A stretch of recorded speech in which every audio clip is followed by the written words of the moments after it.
Purely ఒక accident. First I want to tell that. And ఈ accident జరిగినందుకు my first this thing is for the family. వాళ్ళ ఫ్యామిలీకి, వాళ్ళ బాధపడుతున్న తండ్రి గారికి, ఇలా ఒక రేవతి గారికి అయ్యి శ్రీతేజ్ నాకు అబ్బాయి అలా ఉంటే హాస్పిటల్లో ఐ విషింగ్ స్పీడీ రికవరీ. అవునండి. అవునా? ఓకే. అవునా సారీ ఓకే. ఫస్ట్లీ నేను తెలుగులో చెప్పిన తర్వాత ఇంగ్లీష్లో చెప్తాను. అండ్ దయచేసి మాట్లాడే మాత్రం కొంచెం కౌంటర్స్ లేకుండా, కొంచెం డిస్ట్రాక్ట్ చేయకుండా, ఫ్లో డిస్టర్బ్ చేయకుండా ఉంటారా ప్లీజ్. అసలు only request. It's a very unfortunate incident అండి. It's an accident. ఇది ఎవరి తప్పు కాదు, ఇది ప్యూర్లీ ఒక యాక్సిడెంట్. అందరూ పాజిటివ్ ఇంటెన్షన్తో పోలీస్ కూడా ప్రొటెక్షన్ ఇవ్వాలని, నేను కూడా మంచి సినిమా అందివ్వాలని, లేకపోతే చేసారు అందరూ థియేటర్స్ కూడా జనాల్ని సేఫ్గా చూసుకోవాలని అందరూ ఒక మంచి ఇంటెన్షన్తో చేసినా కూడా ఒక ప్యూర్లీ ఒక యాక్సిడెంట్, ఇది ఒక హ్యూమన్ యాక్సిడెంట్, ఇది ఎవరి కంట్రోల్లో లేదు. ఫస్ట్లీ అది అందరికి చెప్దాం అనుకున్నాను. And my first condolences to the family. నా ఫ్యామిలీకి, ఆ ఫ్యామిలీకి నిజంగా జరిగింది చాలా చాలా చాలా అన్ఫార్చునేట్. ఎందుకంటే నేను చాలా బాధపడతాను అలాంటి విషయాలు. ఎందుకంటే నేను ఎస్పెషల్లీ యాజ్ అ ఫిల్మ్ పర్సన్గా నా లైఫ్ అంబిషనే థియేటర్కి వచ్చిన జనాల్ని ఎంటర్టైన్ చేద్దాం. అరే మీరు వచ్చి మిమ్మల్ని థియేటర్కి వస్తే మిమ్మల్ని అందరూ నవ్వుతూ పంపించాలనే నా ఇంటెన్షన్ అబ్బా. మీ మనసుల్ని గెలిచి పంపించాలనుకునే మనిషిని అలాంటి థియేటర్లో అలాంటి థియేటర్లో టెంపుల్ లాంటిది, అలాంటి థియేటర్లో ఒక యాక్సిడెంట్ అయిందంటే నాకంటే బాధపడేవాడు ఉంటాడా ఎవరైనా? నాకు నిజంగా బాధగా ఉంది. So condolences to the family. I really wish good. I'm having a few hourly updates about what's happening with the kid. ఆ అబ్బాయి శ్రీతేజ్కి ఎవ్రీ ఫ్యూ అవర్స్కి ఏమవుతుంది అప్డేట్లో ఉన్నాను. గుడ్ థింగ్ ఏంటంటే తను బాగున్నాడు, లైట్ కదులుతున్నాడు, he's progressing. This good thing that's are happening. ఇన్ని మిస్హ్యాప్స్లో అదొక్కటి ఆనందపడగలిగిన విషయం. అండ్ మెయిన్ రీజన్ ఇవాళ ఈ ప్రెస్ మీట్ పెట్టడానికి మెయిన్ రీజన్ అంటే, ప్లీజ్ నేను ఎవరిని బ్లేమ్ చేయట్లేదు. Please understand there is a lot of misinformation, there is a lot of false allegation, wrong అంటే మిస్కమ్యూనికేషన్ వల్ల కూడా చాలాసార్లు జరుగుద్ది. So I just want to tell, I don't want to blame any department or any particular political leader or the government. In fact, government we are very very happy because మాకు theatre special prices ఇచ్చారని we are actually very happy with them. So ఇది ఏ ఇండివిజువల్కి సంబంధించిన విషయం కాదు. I just want to address everybody that there's a lot of misinformation. నేను ఇలా behave చేశాను, నేను అలా అన్నాను, నేను ఇలా చేశాను అనేది రాంగ్ ఎలిగేషన్స్ పడేసరికి I'm feeling extremely, how do you say, అంతే extreme. It's humiliating and character assassination. నేను 20 ఏళ్ళుగా నేను ఎప్పుడు ఇలాంటి ఇష్యూలో 20 ఏళ్ళుగా నన్ను చూస్తున్నారు కదా, నేను ఎప్పుడైనా ఇలా చేస్తానా, ఇలా అంటానా, ఇలా మాట్లాడగలనా? అలా అన్నప్పుడు చాలా బాధ వేస్తుంది. ఎందుకంటే ఓకే అది ఫ్లోలో చెప్పచ్చులే, అది ఇట్స్ ఓకే. ఎనీవేస్ జరిగిందంతా మాత్రం చాలా, there is a lot of wrong information going on, there is a lot of misinformation, lot of false allegation. Especially నా క్యారెక్టర్ అసాసినేషన్ చేసేసరికి సార్ నేను సినిమా చేసి సినిమా చాలా పెద్ద సక్సెస్ అయ్యి ఉండి ఆ సక్సెస్ అంతా పక్కన పడేసి మొత్తం గత 15 రోజులుగా నేను ఇక్కడే కూర్చుని అన్ని ఫంక్షన్స్, అన్ని ప్రోగ్రామ్స్, అన్ని సెలబ్రేషన్స్ అన్ని మాక్సిమం క్యాన్సిల్ చేసేసుకుని, పబ్లిక్ ఫంక్షన్స్ అన్ని పెడతా ఉన్నాయి, అన్ని క్యాన్సిల్ చేసుకుని ఒక్కడనే ఇక్కడ కూర్చుని, అరే ఇలాంటి టైం ఎలా ఉండేది, నేను ఎలా ఉండాల్సిన టైం ఇలా అయిపోయింది అంటే నేను ఒక్కడనే కూర్చుని 15 రోజులు ఇంట్లో ఎక్కడికి వెళ్ళబోతున్నా, నా ఆఫీస్కి వెళ్ళబోతున్నా. నేను సొంతగా సినిమా తీసా, ఒక సినిమా 3 ఏళ్ళు కష్టపడి తీసిన సినిమా థియేటర్లో ఎలా ఉంది కూడా నేను చూడలేదు ఇప్పటి వరకు. నేను నా సినిమా థియేటర్లో ఎలా చూడలేదు నేను. And that's my biggest education. నేను రాబోయే సినిమాలు నేను ఎలా తీయాలి, ఇట్స్ మై లెర్నింగ్ కర్వ్. నాకు చాలా ఇంపార్టెంట్ నేను థియేటర్లో చూడటం. నేను నేర్చుకుంటా సినిమాని. నేను మీకు నెక్స్ట్ ఇవ్వాలంటే సినిమా నేను అలాంటి, నేనేం చెప్తున్నానంటే ఇలాంటి టైంలో కూడా నేను ఒక్కనే ఇంట్లో 15 రోజులు కూర్చుని అరే ఇట్స్ ఓకే అయ్యేది అయింది, ఇట్స్ ఓకే మన తప్పేం లేదు అంటే డైరెక్ట్ ఇన్వాల్వ్మెంట్ లేదు. ప్లీజ్ నా ప్రెమిసెస్లో అయింది కాబట్టి I am extremely apologetic for what has happened. అలాంటిది ఇలా 15 రోజులు కూర్చున్న తర్వాత మీరు ఇలా అన్నారంట, మీరు అలా అన్నారంట, కాళ్ళు చేతులు ఇరిగిపోతే పర్లేదు అన్నారంట అంటే డెఫినెట్లీ చాలా బాధ వేస్తుంది. అందులో ఏంటి ఒక నేషనల్ మీడియా ముందు ఇలా మాట్లాడతాం అనేది నా క్యారెక్టర్ అసాసినేట్ చేసినట్టు కదా దేశం ముందు.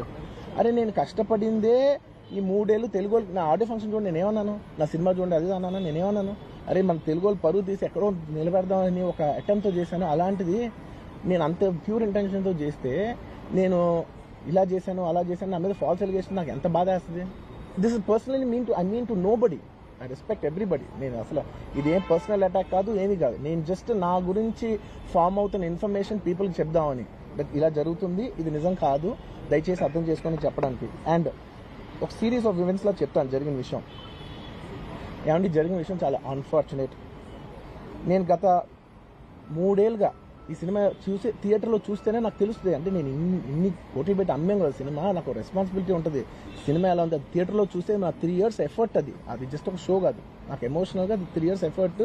అసలు ఏమవుతుంది నా future, it's like make or break moment for me. So అలాంటి ఇంపార్టెంట్ పాయింట్లో నేను వెళ్తూ నేను అదే ఆలోచించాను తప్ప నేనేమి ఇర్రెస్పాన్సిబుల్గా గత 20-30 ఏళ్ళుగా నేను అదే థియేటర్కి వెళ్తున్నాను. ఓల్డ్ సినిమాలకి వెళ్ళాను నేను అదే థియేటర్కి. నా సినిమాలు కాకుండా బయట సినిమాలకి వెళ్ళా. ఎప్పుడు ఇలాంటి యాక్సిడెంట్ అవ్వలేదు. అండ్ నేనేదో ఇర్రెస్పాన్సిబుల్గా థియేటర్కి వెళ్ళిపోయాను, పర్మిషన్ లేకుండా వెళ్ళిపోయాను అనేది అబ్సల్యూట్లీ ఫాల్స్ ఇన్ఫర్మేషన్. అలాంటిది ఏమీ లేదు. థియేటర్ వాళ్ళు పర్మిషన్ సార్ట్అవుట్ చేస్తున్నారని చెప్పి మేము అక్కడికి వెళ్ళాం. అక్కడికి వెళ్తే పోలీసులే క్లియర్ చేస్తున్నారు అక్కడ. So it is understood that everything is sorted. నేను వాళ్ళ డైరెక్షన్లోనే వెళ్తున్నాను. అండ్ ఏంటి వాళ్ళు ఒకవేళ నిజంగా పర్మిషన్ లేకపోయి ఉంటే చాలాసార్లు వాళ్ళు చెప్తారు, సార్ మీ పర్మిషన్ లేదంటే మేము రెండింటితో వెళ్ళిపోతాం. వాళ్ళే క్లియర్ చేసి ముందుకు రమ్మంటూ ఉంటే పర్మిషన్ ఉందనుకునే కదా మేము ముందుకు వెళ్తూ ఉంటాం in that flow of things. So నేను ఆ మైండ్ స్పేస్లోనే ఉన్నాను. అండ్ నేను చెప్పాల్సింది ఏంటంటే అసలు ఇక్కడ this a false allegation that there is a road show, ఏంటది ప్రొసెషన్. అసలు ప్రొసెషన్ కాదు, రోడ్ షో కాదు, ఏమీ కాదు. జస్ట్ థియేటర్ ఇక్కడ ఉన్నాను, అక్కడ theatre just couple of metres away, couple of yards away from the theatre. అది అసలు రోడ్ షో కాదు, ఏమీ కాదు. కార్ అలా వెళ్తూ ఆగిపోయింది. ఒక పాయింట్ అవుతుంది ఎంత జనం కూడిపోతారంటే అండి, మీరు కనపడితే కానీ జనం వెళ్ళరు.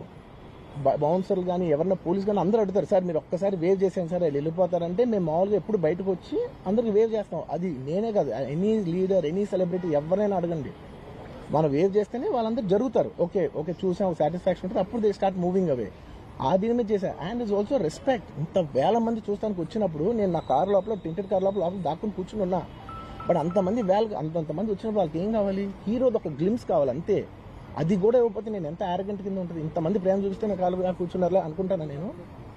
అరే నేను బయటకు వచ్చి ఒక్కసారి వాళ్ళందరికీ థ్యాంక్ యూ ప్లీజ్ పదండి ఇలా అంటుంటాను. మీరు చూడండి నా జస్టిస్ అని చూడండి. ఇలాంటే ఇలా పదండి అంటే నేను చెప్తేనే వాళ్ళు వెళ్తారు. అది పోలీసులు కానీ బౌన్సర్ కానీ అందరూ మేనేజ్మెంట్ అందరూ అడుగుతారు, సార్ మీరు చెప్తేనే వింటారు, ఒక్కసారి మీరు చెప్పండి అంటే మేము వచ్చి బయటకు వచ్చి ఇలా వేవ్ చేసి ఇలా అంటే వాళ్ళందరూ జరుగుతుంటారు. That is how we went in to the theatre. And థియేటర్కి వెళ్ళిన తర్వాత what I wanted to say is that there's a misinterpretation అనుకోండి, misinformation అనుకోండి, false information అనుకోండి, ఏమనుకోండి. It is no road show, it is no procession. Just థియేటర్కి వెళ్తుంటే జనాలు ఎక్కువ బయటకు వస్తే జస్ట్ వాళ్ళు వేవ్ చేసి మళ్ళీ లోపలికి వెళ్ళిపోయి మళ్ళీ థియేటర్ లోపలికి వెళ్ళిపోయాం. అండ్ థియేటర్ లోపల మీ సినిమా చూసి కొంచెం సేపుకి, సార్ నా వర్క్ అసలు ఏ పోలీసు కానీ ఎవ్వరూ నాకు వర్క్ అసలు నాకు కలవలేదు, నాతో ఏం చెప్పలేదు.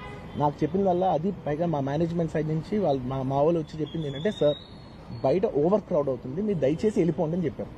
వాళ్ళ పోలీసు వాళ్ళందరూ బయట చాలా మందికి ప్రాబ్లం అవుతుంది, సార్ ఓవర్ క్రౌడ్ అవుతుంది మీరు వెళ్ళిపోండి అంటే నేను వెళ్ళిపోయా. సినిమా స్టార్టింగ్ కొంచెంసేపు నేను వెళ్ళిపోయా. నేను మా వైఫ్ అందరూ మేము బయటకు వచ్చాము అంతే. నాకు అసలు ఆ తర్వాత నెక్స్ట్ డే నాకు తెలిసింది ఒక లేడీ ఇలా ఉందంట, కళ్ళు తిరిగి పడిపోయిందంట, ఆ తర్వాత ఆవిడ పాపం చనిపోయిందంట, ఇలా కిడ్ ఉన్నాడు అంటే నేను షాక్లో గురయ్యా. అంటే నాకు తెలియదు అసలు నెక్స్ట్ డే వరకు నాకు అసలు తెలియదు. I had no idea. ఎందుకంటే నేను నా పిల్లోనే పక్కన పెట్టుకున్నా, నా వైఫ్, నా కొడుకు, నా కూతురు థియేటర్లోనే ఉన్నారు. నాకు తెలియదు. నిజంగా అలా జరిగి ఉంటే నాకు తెలిసి ఉంటే నేను వాళ్ళు తీసుకుని వెళ్ళిపోతాను కదా, మినిమం కదా, ఎవరైనా వాళ్ళ పిల్లలు వాళ్ళు తీసుకుని వెళ్ళిపోతారు కదా. నాకు తెలియని కూడా తెలియదు. సరే పిల్లలు వాళ్ళు చూసుకుంటారు, మనం వెళ్ళిపోతే క్రౌడ్ క్లియర్ అయిపోతే, ప్రాబ్లమ్ సాల్వ్ అయిపోతే నేను వదిలేసి వెళ్ళిపోయా. అలాంటిది నాకు తెలిసి కూడా నేను సినిమా చూస్తూ ఉన్నాను, ఇలాంటి ఫాల్స్ అలిగేషన్స్ వస్తే చాలా బాధ వేస్తుంది. పిల్లలు ఉన్నారు సార్, పిల్లలు వదిలేసి వెళ్ళిపోతాను నేను. నాకు నా పిల్లలు అంటే ఎంత ఇష్టం తెలుసు, ఎవరైనా ఉంటారు కదా తీసుకుని వెళ్ళిపోతారు కదా. అలాంటి నాకు క్లూ కూడా లేదు.